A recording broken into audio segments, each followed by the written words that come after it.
Okay.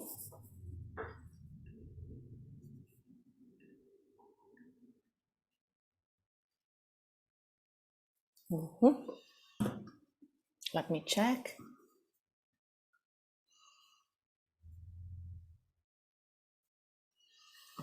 Okay.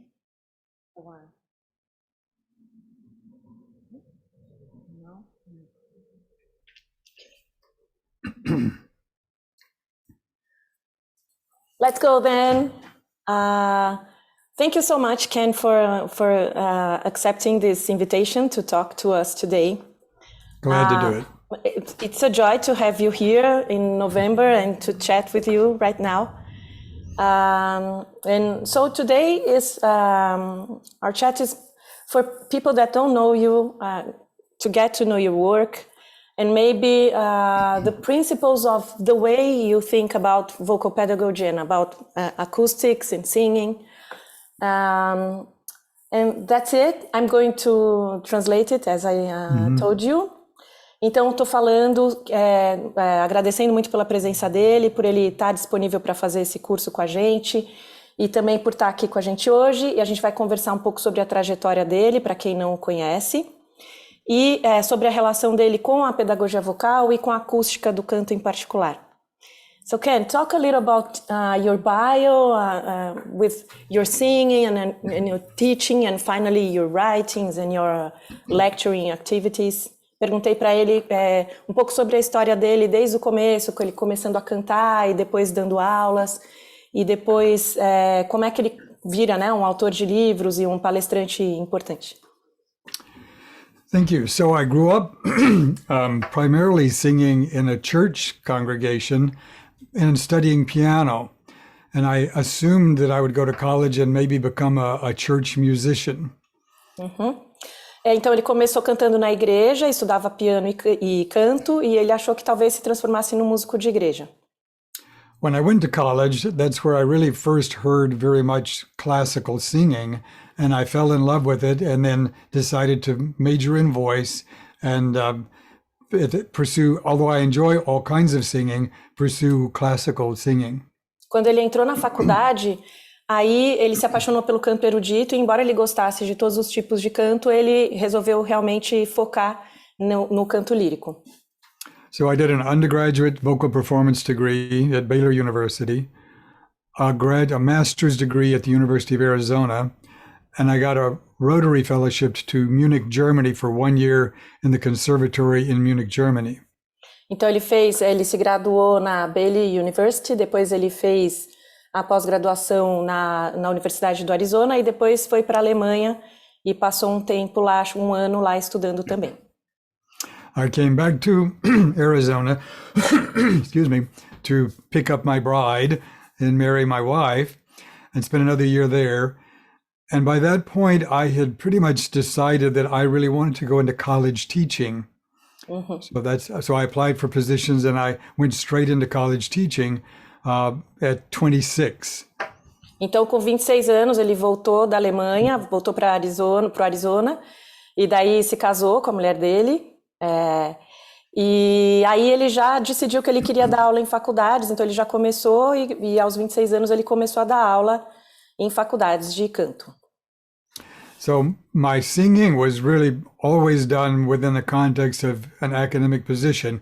I did recitals, I did a lot of concert work, like oratorio, Bach, Handel, Mozart, but in song literature from here. And I sang regionally around. I've sang with the Milwaukee Symphony a time or two and different places, but that sort of thing. Never professional opera, though I did opera in school, but not professionally.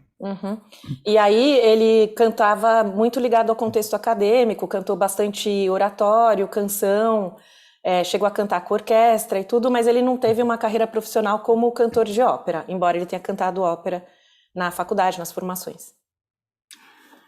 So I was always interested in vocal pedagogy and how the voice works, and I began studying that and, of course, teaching that at the same time. And I can give you more detail about that if you want, but I taught at Lawrence for 42 years, undergraduates, only the 18 to 21 or 22, and performed from there, and that's pretty much where my teaching career was. But there's an aside to that. I sang, and if anybody's interested, they can find recordings of me online that I posted when I was singing concert work. But I had an evolving health problem that was genetic in origin. And so I eventually, it affected my singing enough that I thought, okay, I'm not pleased with this. I'm not going to do that public. So I stopped singing in 1996. Então ele está contando que ele sempre deu aula na graduação, ele deu aula por 42 anos na Lawrence University. E lá ele trabalhou, então, nos cursos de graduação, ele cantava, ele falou, tem link no YouTube, se vocês quiserem me ver cantando, mas depois ele tinha um problema genético que foi atrapalhando o canto e ele resolveu não cantar mais profissionalmente a partir dali e focar no ensino de canto. And I will, just in case anyone's interested, I will share that. Whoops. E aí ele vai compartilhar o link dele cantando. Ele colocou aqui. E depois eu passo para vocês. So I put that in the link if anyone wants to see. So I got very interested in acoustics because I began to realize that some of the things that I thought were primarily physiologic were actually acoustic situations. Of course, the physiology is always involved, but changes that I was beginning to hear in the range had an acoustic origin rather than a change at the level of the larynx. And so that got me interested in that subject. E aí ele sempre se interessou pela pedagogia vocal e pelo estudo da ciência vocal, e ele se interessou mais pela acústica quando ele percebeu que algumas coisas que aconteciam com a voz, que ele acreditava que eram de origem fisiológica, tinham um correlato acústico e uma relação com o que estava acontecendo acusticamente. E isso fascinou ele resolveu se aprofundar. E claro que tudo tem sempre uma base fisiológica, mas ele começou a perceber que tinha uma relação muito grande com como o instrumento funciona acusticamente. I routinely tell people that I'm not a scientist. I'm a voice teacher that tries to be science informed. But most of the things that I observed in the process of teaching voice or singing myself and drawing from what I'd learned from science to figure out what was going on. But the largest insights came in the studio and in the working out of voices. Ele está falando uma coisa que é uma das coisas que me fez convidá-lo, né, para essa coisa do Vozerio, que a minha preocupação sempre é o link entre teoria e prática, né? Que, embora ele estude muito a ciência da voz, ele não é um cientista vocal, ele é um professor de canto e os maiores insights que ele teve foram dando aulas de canto ou cantando, buscando manejar a voz dele, né? E daí ele começou a fazer esses links entre as ciências da voz e o canto. Então tem uma preocupação muito prática, de conexão com a prática. So I feel like our pedagogy should be based on drawing from the best of historic traditions of pedagogy, marrying that with emerging voice science, and our own personal vocal training and vocal teaching experience. I put all those three together to create the pedagogy. And I very much honor historic pedagogy and try to find the continuity between that and emerging science. E aí ele está falando que ele tenta sempre fazer um link com a pedagogia tradicional ou com a pedagogia mais empírica e o que tem de mais novo que é estudado nas ciências, né? E ele provavelmente vai falar, mas ele é muito frequente nos congressos, nos congressos de ciências e de pedagogia vocal. Então ele sempre tenta pegar o que ele acha que é melhor e juntar isso com o que ele vê no treinamento dele e dos alunos dele, né? Com a experiência dele que é bem extensa, para poder, fazer um link mesmo entre a prática e a teoria. A very core principle is that humans activate voice in the wild to express feelings. That is the origin and the primary purpose That's how we organize and play this instrument to express feelings. So I use that basic deep level programming as a kind of a core principle of all of the other things that I do. E daí ele parte do princípio nuclear, né, do princípio básico de que a gente usa a voz para expressar emoções, para se expressar, né, e que é isso que está por trás das coisas que vão acontecendo, que é uma coisa interessante, que é não reduzir o canto a ajustes, mas o que levou aqueles ajustes a serem produzidos, né? Então isso é sempre uma coisa que está norteando o pensamento dele. I've learned very specific acoustic targets that we need to do for the range to work well, but I try to stimulate them or motivate them as much as possible through sort of cleverly using expression to those targets. Então ele aprendeu certos objetivos acústicos, certas, por exemplo, passagens ou sei lá, manipulações de timbre, mas ele tenta estimular isso, criar ferramentas que possam recorrer à expressão ou coisas que a gente já conhece, né, ao invés de exercícios que vêm externos a essa expressão. We can't really micromanage the physiology. We can roughly do it, but we can't really, in a refined way, manage all of the physical parts. But we can intend certain expressions, and expression is the most nuanced control that we have of laryngeal registration, in my view. Do ponto de vista dele, a gente não consegue controlar cada detalhezinho, 10% a mais desse músculo, 10% a mais daquele músculo, só pela racionalidade, ou mexer só fisiologicamente. Já a expressão a gente consegue controlar melhor, é uma coisa, como eu falei, a gente já tem acesso, e que talvez seja a maneira mais refinada de controlar o instrumento, uma vez que a gente sabe como ele funciona, né? And so expression tunes the system, not just in terms of pitch, but in terms of expressive color. And so I will use that all the time, as well as the registers. I'll give you a simple example, and you have to be willing to be playful with your voice and not always serious. I'll give you an example. Então ele está falando, então a expressão ela sintoniza, ela disponibiliza um instrumento não só na afinação, mas também nos coloridos, né, no controle. E você precisa estar disposto a brincar, né, e a poder, enfim, não levar tão a sério. Aí ele vai dar um exemplo. So if I use an expression, say I'm going to say,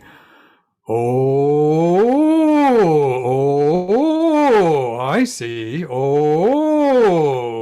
I use that expression to traverse those pitches, and the vowel migrates passively from an O sort of to an O, through the same shape. Então ele chama essa expressão, né, de surpresa, né, que ele demonstrou, só que devagar, para poder fazer uma coisa que ele chama de migração passiva de vogal, e a gente pode perceber a mudança do timbre da vogal ao longo do exercício. Could you explain a little bit about this, the idea of passive migration? Yes. So the word, the phrase vowel modification, historically always meant to people changing the shape. Então perguntei para ele explicar melhor como que é essa ideia da migração passiva de vogais, né? Ele falou, historicamente, a ideia de modificação de vogais significa que a gente vai começar numa vogal e daí produzir outra, mudar mesmo ativamente a vogal de uma para outra. But we will learn in this course that if you keep the shape the same and change the pitch, the vowel will migrate. It will move through a range of colors through exactly the same shape, just from the pitch change. That's passive migration. This I thought was fantastic when I read your book, because I studied very much the VPAS by Lever, you know, and I noticed that, for example, on A in a soprano voice, just changes to and if it's high enough. Yep. Então ele está falando que essa ideia de mudança de vogal, se a gente mantiver o aparelho no mesmo formato e for caminhando pela extensão, a vogal às vezes muda, dependendo de determinadas condições, ela muda sozinha de timbre, simplesmente por causa da interação entre harmônicos e formantes. Eu estou falando para ele que eu tenho estudado bastante o VPAS, que é um protocolo de avaliação fonética da voz, e a gente percebe isso, sem mudar o formato articulatório, dependendo da região que a gente está, da escala, a gente tem uma mudança de timbre, passiva mesmo. My colleague Ian Howell from the New England Conservatory has brought over some wonderful detail from psychoacoustics that helps us understand why these color changes happen necessarily. Uhum. E aí ele está comentando que o Ian Howell trouxe uma série de ideias, de teorias sobre por que acontece isso. É um fator psicoacústico, de como é que a gente escuta, como é que é a nossa percepção. There are two main pieces to that. One is called absolute spectral tone color, and the other one is called auditory roughness, which is a buzziness to the sound. Então, são dois conceitos, né, que ele vai trazer um pouco no curso. Um é a cor absoluta do espectro, que é um conceito difícil, mas que ajuda muito a gente a entender, que ele vai explicar bem melhor no curso. E o outro é a sensação de estridência que a gente tem dependendo da região que a gente escuta melhor. Então, tem regiões do espectro, sei lá, mais agudas ou mais intermediárias que a gente escuta melhor, então a gente escuta mais estridência naquela região. So, in simple terms, spectral tone color means individual frequencies have a vowel-like color and a relative brightness or darkness. So, high, bright, and E are the same thing to humans. Low, dark, and oo are the same things to humans. Mm-hmm. So if you hear a siren, you'll hear go wee-oo, wee-oo, wee-oo, or wee-oo, wee-oo. It's vowel-like from pitch. Uhum. Então ele está falando que assim como a gente percebe a vogal I, né, como mais aguda e a vogal U como mais arredondada, né, a gente acaba fazendo uma correlação entre a cor da vogal e o timbre. E daí ele dá esse exemplo da sirene, que é um pouco como se os timbres têm uma cara de vogal e vice-versa, né? Então eles usam isso um pouco para a gente desenvolver essa percepção. Very nice. Great. And how did you go? How did you begin to write your articles and then to write the books? Well, I was on a quest to understand how the tenor voice, I was a tenor, how the tenor voice worked and how it transitioned into the upper voice, how the voice, whatever you want to say, turned over, covered, giro, into the upper sound. Mm-hmm. And I observed there was an acoustic reason that was happening more than a laryngeal reason. In 1989, I observed that in my work. Então, eu perguntei para ele como que ele começou a escrever, né? Porque hoje em dia ele é um autor muito profícuo, tem muitos artigos interessantes, tem 2 livros muito interessantes. E ele falou que estava tentando entender o que acontecia com a voz do tenor, né? O que acontece com a voz do tenor quando a voz passa? Não é uma passagem exatamente, essa voz não vai para o falsete, né? Mas acontece alguma coisa a partir, sei lá, de uma primeira ou segunda passagem ali. E ele estava tentando entender, e daí ele entendeu que tinha certos aspectos que eram acústicos, e aí ele começou a escrever. So when I observed that, I thought, why haven't I read this somewhere? This is pretty interesting. It seemed like maybe this was the holy grail of male passaggio. E daí, quando ele assim, em busca de entender a própria voz, né? E a voz dos alunos. Ele falou, pô, como que ninguém escreveu sobre isso ainda, né? Tipo, isso é meio que o santo grau desse negócio aqui. E aí ele, enfim, resolveu, já que não tinha nada escrito sobre isso, escrever. But I knew that there was more to work out, so I worked with that for probably 18 or 19 years before I wrote about it. Then I was invited to write about it by a colleague that was the publisher. So really, I've had the good fortune of most of the things that I have written were invited. Mm-hmm. So I didn't try to put it out, but I was asked to write about it, and that's how I got started. Great. E aí ele falou que trabalhou sobre isso, sobre essa ideia, uns 18, 19 anos antes de escrever sobre isso, né? E daí ele começou a escrever, mas também ele foi convidado por colegas para escrever, né? E aí quase tudo que ele escreveu a convite daí de colegas que reconheciam então que isso tinha uma importância. I had studied briefly on a sabbatical with Richard Miller, who was a very famous pedagogue. Yeah, and actually, I made that first discovery while I was working with him. He was not aware of it, but I made it in a lesson with him. And years later, we were writing a special edition of the journal to celebrate Richard Miller's life. So I was asked to write an article for that journal. And that's where I first wrote about that thing that I observed when I was working with him. Journal of Singing? Journal of Singing. Yeah, we know. Então, ele é da Associação de Professores de Canto norte-americana, né, que é a NETS, e ele está contando que num ano sabático ele tirou para estudar com Richard Miller, então ele foi aluno do Richard Miller, e essa descoberta dessas passagens da voz do tenor, né, ele descobriu durante uma aula com o Richard Miller, e daí, depois do falecimento do Miller, ele foi convidado para escrever um artigo sobre o trabalho do Richard Miller no Journal of Singing, que é o periódico da NETS, né, o jornal de pedagogia vocal lá da Associação Norte-Americana. E daí foi a primeira vez que ele escreveu mesmo sobre essas descobertas que ele chamou de registros acústicos. So I was actually 56 when I wrote that first article. I did not publish anything until I was 56. I've been teaching quite a while. And it kind of took off from there. I started getting invitations. People got very interested in that subject. And I wrote several more articles. And then in 2013, I put it in a book. I was asked by this publisher, do you have a book? And I said, well, I can write about this. And so I wrote Practical Vocal Acoustics in 2013, at which point I was 62. Great. Então, quando ele tinha 56 anos, então 30 anos já que ele estava ensinando, ele começou com 26, né, a ensinar em faculdade, ele escreveu esse artigo e daí isso gerou um grande interesse, ele começou a publicar muito, então antes dos 56 anos ele não tinha escrito nada e foi sendo convidado para dar palestra e para falar mais sobre isso, despertou um interesse grande, né?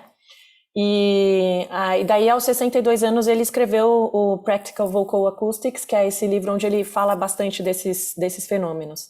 And what were your references? I mean, the scientists that helped you figure out in the part the theory part. So this is an interesting thing. This is why I said up front, I'm a teacher, not a scientist.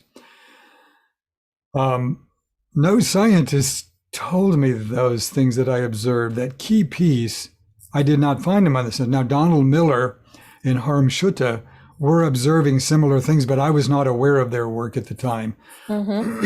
So what the scientists told me they told me, oh, there are these resonances, there are these formants, and and here's the pattern of formants, but nothing about how the tenor enters the upper voice.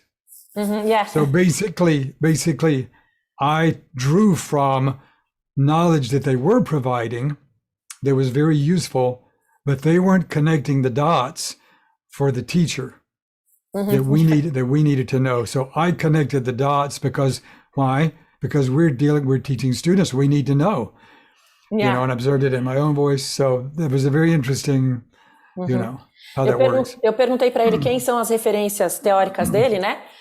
E ele falou, nossa, isso é muito interessante, porque eu aprendi dos cientistas vocais sobre formantes, sobre harmônicos, sobre, tem isso acontece dessa forma. Então ele entendeu os princípios, mas nenhum cientista escreveu de fato, assim, tipo, tintim por tintim, o que era que acontecia com a voz cantada. Porque isso, na verdade, é uma coisa da nossa vivência, uma coisa que eu sempre falo nas lives, é que a preocupação com a pedagogia vocal é uma preocupação nossa, né? Então isso acaba evoluindo pelas mãos dos pedagogos vocais.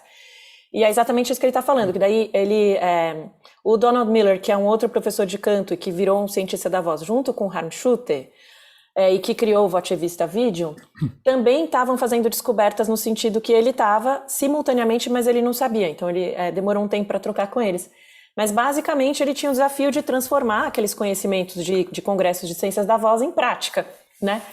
Então ele acabou fazendo essa ligação. É muito interessante. It's very interesting this you told, because this is something I feel very frequently about voice science and right. How we go forward with the practical stuff. Usually it's singing teachers that do this. Right. pretty much all of the key pieces to my pedagogy came out of practitioner knowledge, not out of the science lab. That said, I mean, it's not the job of the scientists to do pedagogy. They're doing science. It's our job to do the pedagogy. Yeah, to so do the bridging. Right, we can learn the pieces from them, but we have to put it together and see how it works, you know, and then sometimes they can study what we figured out and tell us why it's working better. But we weren't waiting around for the scientists to tell us how to teach voice. They're very good partners, but we're the pedagogues. Yeah. E aí ele está falando uma coisa que eu acho que é muito interessante e muito significativa também para nós, que não é papel dos cientistas descobrirem como a voz cantada funciona. Eles dão outros tipos de informação base, né? Mas como funciona melhor, o que exercícios fazer e tal. Isso é uma coisa que a gente tem que se aprofundar e fazer evoluir. Claro que cada um na sua. Você não é obrigado a virar um cientista, né, um professor cientista, um cara que desenvolve ferramentas assim ligadas à ciência da voz. Mas isso é claro que é uma coisa que é do nosso interesse. Então vai evoluir pelo nosso interesse. E depois a gente continua em constante diálogo, né? Eles são ótimos parceiros, eles podem comentar sobre o que foi feito lá, mas é um tipo de link que vem da prática. So probably, I mean, I've certainly read the main people. I read Sundberg, I read Tietze, I read Richard Miller, who was a voice teacher, not a scientist. And in the early 2000s, I met with Donald Miller, who was the first person to affirm what I had observed because he had observed it also. And he and Harm Schutte had been doing it in the science lab at about the same time that I observed it, but I was unaware of their work. So we observed it independently, and then he affirmed what I observed, which was very encouraging. So Donald Miller was an important part to that. Então ele está falando que as principais referências dele são o Sundberg, o Tietze, obviamente o Richard Miller, que não era um cientista da voz. Sundberg, yes. E depois ele teve esse contato no começo dos anos 2000 com Donald Miller e saber que ele, do outro lado do mundo, né, porque ele se fixou na Holanda, tinha chegado em conclusões parecidas, foi uma coisa que o encorajou bastante a continuar. But here's the thing, Donald Miller was a voice teacher and a singer, and a very good singer, by the way, in his youth. I have recordings of him. And he only went into science later in his life. So he you know, so again, voice teachers need to not be shy about being careful. We shouldn't be cocky. I mean, we need the scientists, but we should really pay attention and realize that we bring important things to the table. You learn things by teaching that you cannot learn any other way.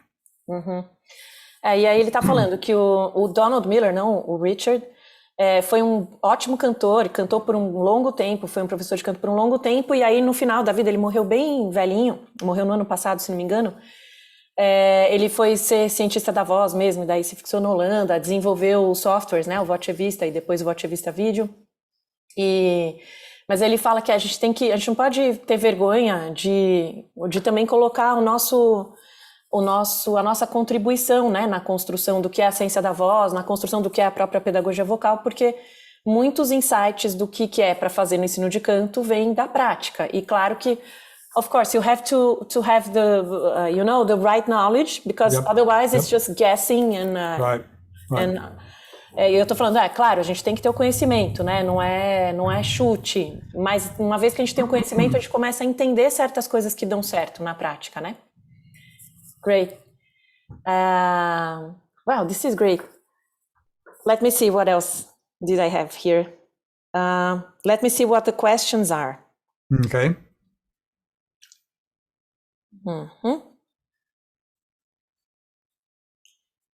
Gente, façam perguntas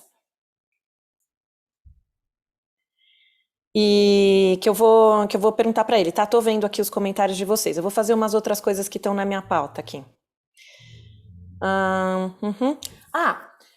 How do you see that application of acoustics? You spoke a lot about, and it's funny because there's a very nice teacher from Portugal, Sara Belo, and she specifically asked in my Instagram box about the tenor voice managing. And so this you talked about already. But how do you see the applications for CCM singing? Because sometimes there are very specific settings or ways of doing, like, I don't know, belting maybe. But here in Brazil, we have a wide diversity of types of singing. And even then I feel we have a very important thinking to do about this acoustic side. So I'd like to know about your views on CCM singing. So I always point out that my entire career was trained in classical. I did some musical theater training, but excuse me. So I never claim expertise in CCM, but we all have a very similar acoustic landscape. It's the same basic equipment, and we make different choices with it. And we can make a wide variety of sounds healthily if we know how to do it. There are certain things that need to happen. I'll give in one example. The vibrator, the way the breath coordinates with the vibrator, it has pressure, flow, and resistance. There's pressure of breath, there's airflow, and there's resistance of the vibrator. They need to be in a reasonable balance so that the tissues that are vibrating don't injure each other. Right? Let me translate that. Yeah, let me translate that. Eu perguntei para ele sobre a música popular, né? Que ele, enfim, é uma pessoa do canto erudito. Como é que ele vê as aplicações na acústica do canto popular, ainda mais no Brasil, que a gente tem uma variedade muito grande de sons, a gente não quer fazer só um tipo de som. Aí ele falou, olha, eu sou do canto erudito, eu acabei tendo contato com o canto popular, principalmente com o teatro musical, mas a gente tem um instrumento, a gente tem o mesmo instrumento. A diferença é que a gente faz escolhas diferentes de como usar, o que a gente quer privilegiar do ponto de vista das sonoridades, né? Por isso que eu escrevi no post de ontem, que é muito sobre escolha de sonoridades. E daí ele vai dar um exemplo que eu vou começar a explicar e ele vai continuar explicando. Então a gente tem a pressão dos pulmões, a gente tem o fluxo aéreo, a taxa de velocidade desse fluxo aéreo, e a gente tem a resistência à passagem desse fluxo aéreo, e a gente tem que achar uma maneira de manejar esses três fatores e de um jeito que não machuque os tecidos que vibram, ou seja, as pregas. So regardless of what style you are doing or what sound even you want to make, there is a range of pressure, flow, and resistance within which you can do it healthily and over again. And whatever, e assim, a gente pode fazer uma diversidade muito grande de sons sem se machucar e a gente tem uma variedade de formas que a gente pode lidar com isso de uma maneira saudável. And the key piece is something called the transglottal pressure difference, which is the difference between the pressure below your glottis and the pressure above your glottis. If you can keep that, or whatever you're vibrating, actually, for that matter, you can vibrate your false vocal folds, but the pressure below to above has to be comfortably narrow enough so that, because that's the load that the vibrator bears. Whatever that difference is from below to above is the load that the vibrator bears. And that determines how hard the collision forces are for health. So you got to keep that. Então, mesmo que a gente, sei lá, tem muitos sons que a gente pode fazer, inclusive distorções, por exemplo, vibrar as pregas vocais falsas, mas tem que ter uma boa relação entre a pressão, ele falou daí do fluxo transglótico, né, e da diferença de pressão abaixo das pregas vocais e acima das pregas vocais tem que estar numa boa relação para que a força de colisão entre as pregas vocais não seja lesiva, né, então a gente deixar um nível máximo de economia, claro, para o ajuste que a gente está fazendo. Nem sempre a gente pode ficar no nível de economia máximo, né? The surprising thing is we can raise the pressure in our vocal tract with acoustic strategies. E a parte que ele acha muito interessante, que é uma coisa que tem estado muito forte, que é a teoria não linear, né? De produção da voz, é que você consegue aumentar a pressão acima das pregas vocais através de estratégias acústicas. So if what I'm doing requires a strong pressure from my lungs, I have to raise the pressure in my vocal tract to keep the difference narrow. then it'll be comfortable. Because if the difference is too great, it's going to hurt. E daí ele fala que essas pressões têm que estar um pouco o mais próximas possível. Então, se eu estou fazendo uma coisa que vocalmente me exige muita pressão subglótica, eu tenho que dar um jeito de aumentar a pressão supraglótica para que não fique cansativo para mim, para que não sobre. As long as you can do that, you can make whatever sound you want. You can vibrate whatever you want, your false vocal folds. You can do a, distortion sounds. I don't do that, but you can do that. As long as that difference is comfortable, no problem. E daí fala, uma vez que você consegue regular essa diferença de pressão, você pode fazer o que você quiser. Você pode fazer distorção, como ele fez. Ele falou, eu não canto distorcendo, mas a gente sabe que é super fácil de ser feito saudavelmente se esses dois fatores estão regulados. So the trick is to learn the strategies for increased iterative feedback on the vocal folds, basically, so that they're comfortable. And there are strategies. E basicamente é sobre aprender as estratégias que conseguem aumentar a inertância no trato vocal. Tá, não se assustem com esse termo que é difícil, ele vai explicar. E aumentando essa inertância, daí você consegue fazer muita variabilidade de som sem que isso te machuque ou te atrapalhe, ou que simplesmente você perca o controle, né? Então é muito sobre controlar essa pressão interna no trato vocal após as pregas vocais, que é que tem as estratégias articulatórias vão fornecer meios para que isso aconteça. Yeah, and then you're just making choices with your most of the sound differences beyond that are resonator choices. I can do E, or I can do E. I can make different choices and do both of them well, either of them well, to have different sounds that I want to make. E aí, fora isso, esse controle, você também pode escolher timbres diferentes. Você pode escolher vários tipos de I, vários tipos de A, a gente sabe disso, né? A gente escolhe timbragens diferentes muito pela cor das vogais. Very nice. Tá. And so, coming back to the link between practical or empirical teaching and theory,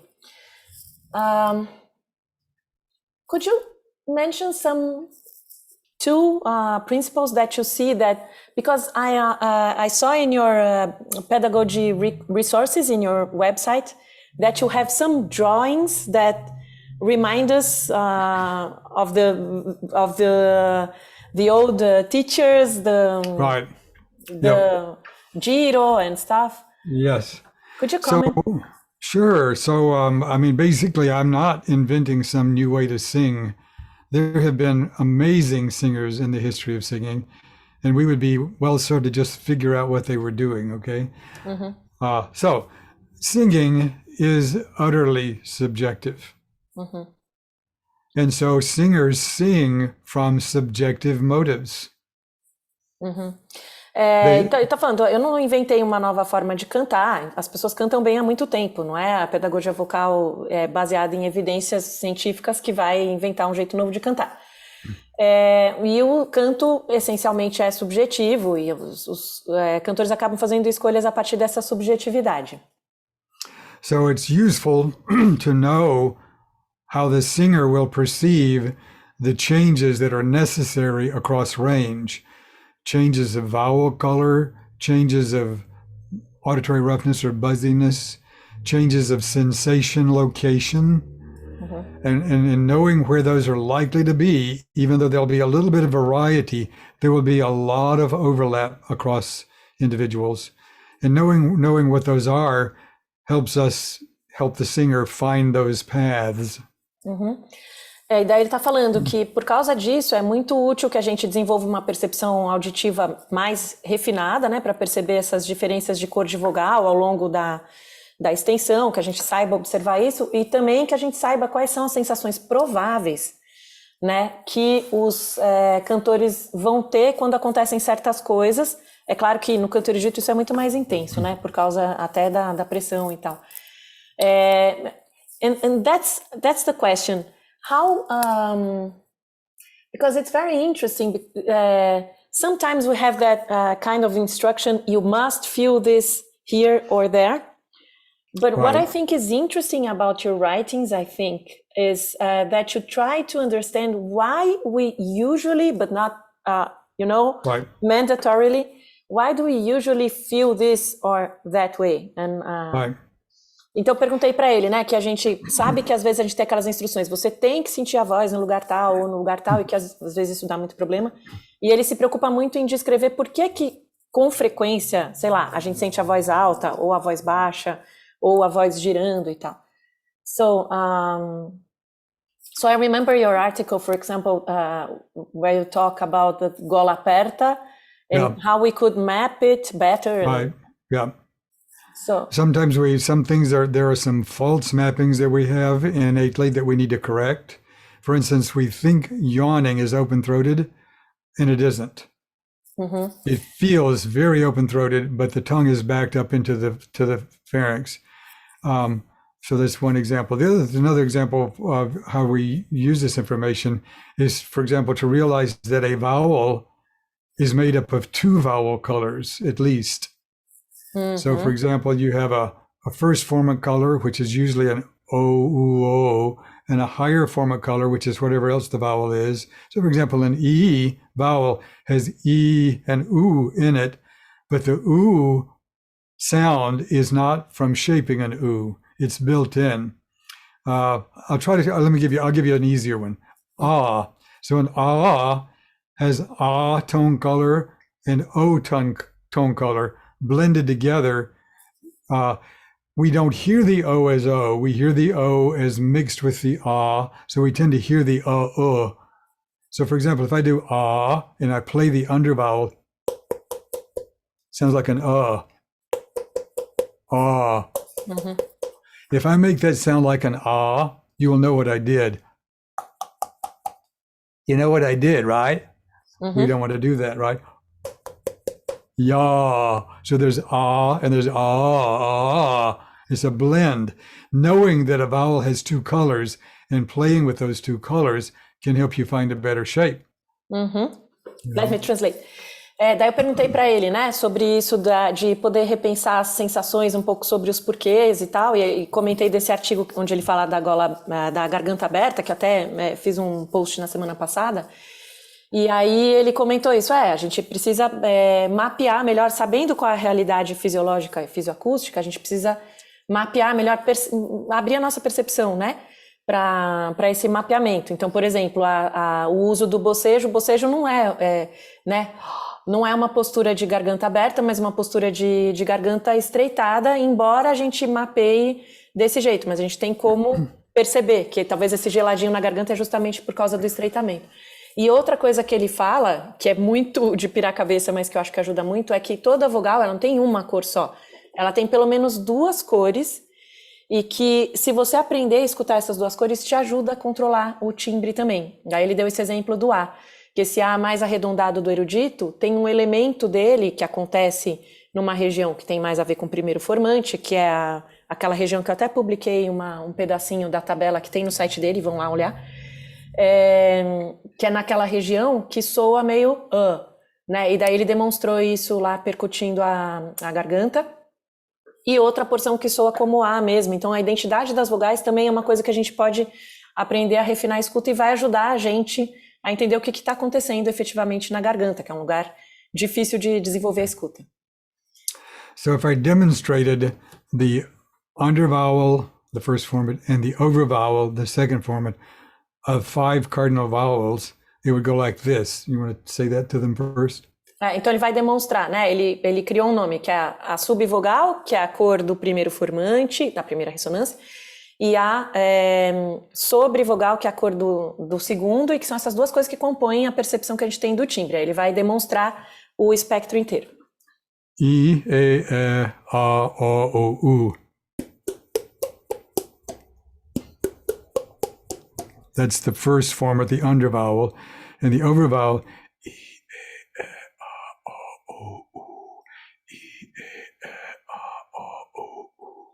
That would be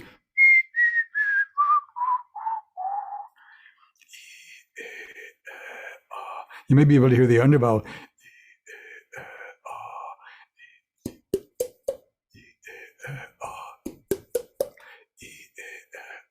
And I play both of them.